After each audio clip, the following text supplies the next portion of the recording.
Hello everyone, আজকে আমরা এসেছি স্মার্ট বাজার একটুখানি ঘুরুঘুরু করতে।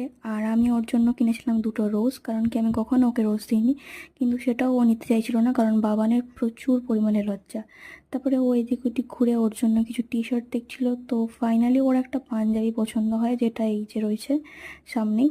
তারপরে এখানে আমাদের দুটো ফ্রেন্ডও ছিল, তো তারাই বসছিল আর আমি ওর পিছনে মানে গোলাপ নিয়ে ঘুরে ঘুরে করছিলাম, খালি ওর সাথে একটা ছবি তুলবো বলে। তো তারপরে একটা ছবিও তুলে নিয়েছি, আর তারপরে ও সব কিছু নিয়ে বেরোচ্ছে, সাথে আমাদের ফ্রেন্ডও আছে। আর এদিকে রাখি, মানে আমাদের বান্ধবী, আমাদের থেকে ছোট, কিন্তু ও এদিকে ব্লগের মধ্যে অনেক কিছু বলছিল, যেটা আমি সাইলেন্ট করে দিয়েছি। কারণ কি ও যা বলছিল লোকে শুনলে হাসবে, আর আমারও একটা ভিডিও নিচ্ছিল। তো তারপরে আমরা চলে গেছিলাম মিও অমরে, আর মিও অমরে গিয়ে আমরা ওখানে খেয়েছিলাম মিনি বার্গার, চারজনে মিনি বার্গার খেয়েছিলাম। তারপরে ও রেগেছিল বলে আমি ওর জন্য একটা গিফট নিয়ে এসেছিলাম, আর এই গিফটের মধ্যে ছিল চকলেট, আর ও খুব খুশি